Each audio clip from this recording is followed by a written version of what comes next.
Kenya's candidate for the African Union Commission chairperson, Raila Odinga, has pledged to spearhead efforts to secure 2 permanent seats for Africa at the United Nations Security Council, UNSC.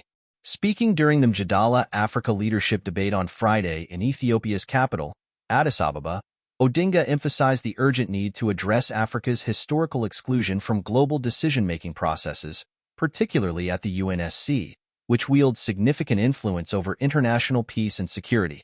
This is something that is long overdue, Odinga declared, noting that the time had come for the UN to revisit the composition of the powerful and influential council. The UN was formed when most parts of Africa were colonies, and that is why the UN structure as it stands today does not reflect the realities of the modern world.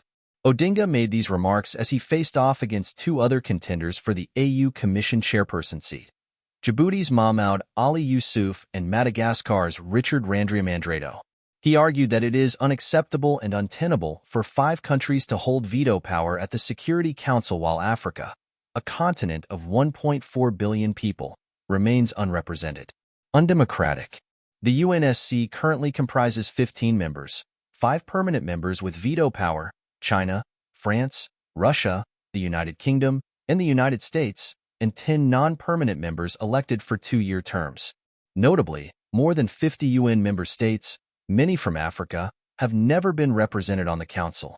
Odinga stated that Africa's 55 sovereign nations deserve equitable representation, highlighting Europe's 3 permanent seats as evidence of disproportionate global influence.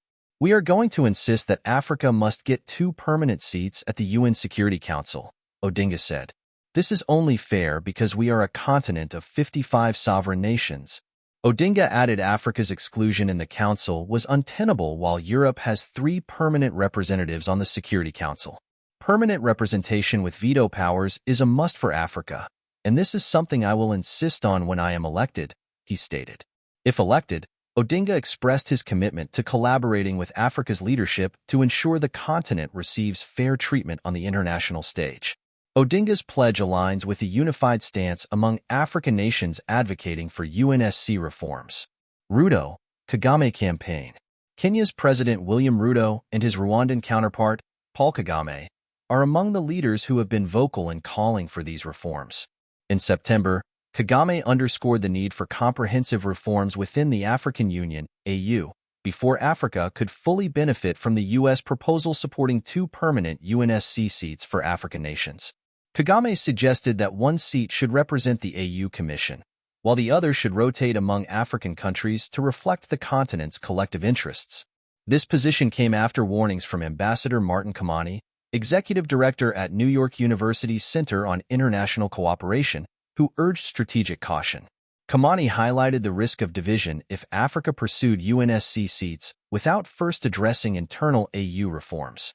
He expressed concerns that without proper reforms, the U.S. offer could lead to infighting and manipulation by global powers, undermining Africa's unity. Kamani stressed that Africa's priority should be internal unity and AU reform, which would enable the continent to demand its rightful place on the UNSC through a strong, united front. He also called for accelerating the implementation of the African Continental Free Trade Area, AfCFTA, and strengthening the AU's Peace and Security Council to enhance decision-making and security across the continent. Ambassador Linda Thomas-Greenfield voiced U.S. support too for UNSC reform, expressing support for a more inclusive and representative council. Currently, African nations take 3 non-permanent UNSC seats on a rotating basis for 2-year terms. However, Thomas-Greenfield emphasized that these elected seats do not allow African countries to fully contribute to the Council's work.